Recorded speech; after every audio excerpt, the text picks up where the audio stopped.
Chères Vourloises, chers Vourlois, mesdames, messieurs, depuis quelques jours, nous sommes nombreuses et nombreux à célébrer de manière un peu particulière la nouvelle année, avec, avouons-le, pour beaucoup d'entre nous, un soulagement non dissimulé de laisser derrière nous l'année 2020 et son cortège d'épreuves. Une année qui a marqué les plus vulnérables d'entre nous, et j'ai une pensée particulière pour les familles endeuillées, les malades encore fragilisés, les soignants, les acteurs économiques, toutes celles et tous ceux qui ont été particulièrement éprouvés par ce contexte sanitaire inédit. Mais permettez-moi, avant de refermer le chapitre 2020, de garder en mémoire les lueurs que l'on a pu entrevoir durant cette période. Nous avons été en capacité de changer drastiquement nos habitudes pour faire face aux défis de ce virus. Ensemble, solidaires, nous avons conjugué nos efforts, nous avons su inventer de nouvelles façons de nous retrouver. Nous avons réussi, malgré tout, à faire face, à tenir bon, à résister.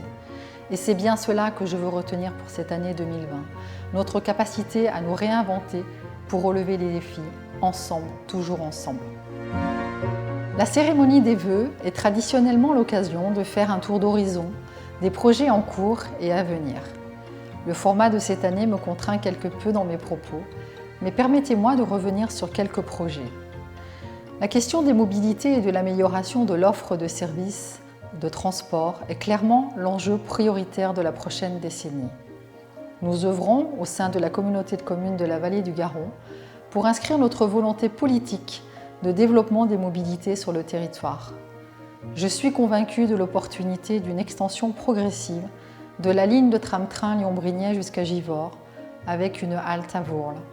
Cette ouverture, largement attendue dans l'ouest lyonnais, constituerait une première mesure alternative forte pour les déplacements des Vourlois de et vers l'agglomération lyonnaise. Nous poursuivrons également notre engagement de répondre aux attentes et aux besoins de toutes les générations. Les seniors seront à la une en 2021. L'EHPAD de la Grande Charrière souhaitait accueillir plus de résidents et dans de meilleures conditions. Le chantier du futur établissement a démarré à l'entrée du village. Ce projet comprendra 66 lits et une micro-crèche pouvant accueillir une dizaine d'enfants sera lié au programme. Par ailleurs, le projet de la résidence senior, localisée à proximité de la mairie et du parc, devrait démarrer à l'été 2021. Cette résidence a pour objectif de sécuriser un espace de vie et maintenir l'autonomie des personnes de plus de 65 ans. Nos plus jeunes ne seront pas en reste. La commune s'est engagée dans une démarche de rénovation du groupe scolaire Gérard Desargues. Après plusieurs extensions, au fil des années, la réhabilitation à venir, en grande partie énergétique, concerne le bâtiment d'origine. Par ailleurs, nous avons sollicité les services du Conseil d'architecture et d'urbanisme pour nous accompagner dans l'aménagement global de la zone du stade, avec de nouveaux équipements. Je pense particulièrement à un futur skatepark. Nos jeunes et nos associations seront bien sûr associés aux réflexions et à la définition des grandes lignes de ce futur espace de loisirs destiné à toutes les générations. En effet, même si cela n'a pas été facile à mettre en œuvre depuis le début de notre mandat, je m'engage à développer des relations de concertation et de collaboration entre élus et Vourlois dans la gestion de nos projets. C'est dans ce cadre qu'un groupe de travail réfléchit actuellement sur l'amélioration et la sécurisation des déplacements au cœur du village, en travaillant le partage de la voirie, piétons, vélos, voitures et l'accessibilité PMR. Une réflexion est aussi menée sur l'optimisation des parkings.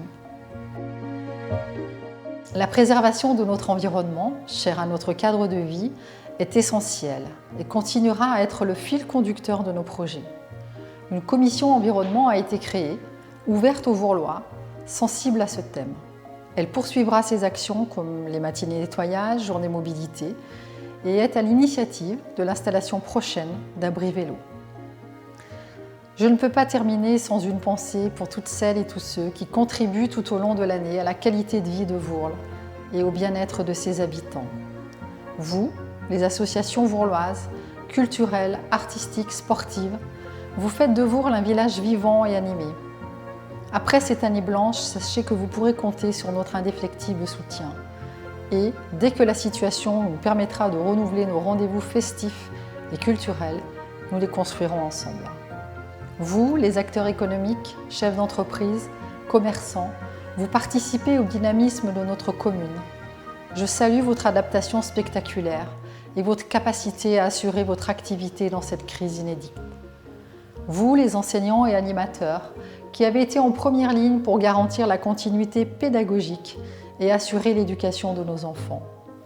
Vous, élus et agents de l'équipe municipale, pour votre implication à mes côtés dans l'ensemble des missions qui nous vous sont confiées dans ce contexte très difficile. Tous, je tiens à vous remercier sincèrement et chaleureusement. Vous comprendrez que dans ce contexte particulier, mon premier souhait soit que 2021 ramène la sérénité dans une France apaisée et unie. Je pense que nous sommes nombreux à nous retrouver dans ce vœu. 2021 s'ouvre devant nous, avec encore de nombreux défis à relever. Que cette nouvelle année soit porteuse d'espoir et de solidarité. Avec toute mon équipe, nous vous souhaitons une très bonne année 2021, une très bonne santé pour vous-même et tous vos proches.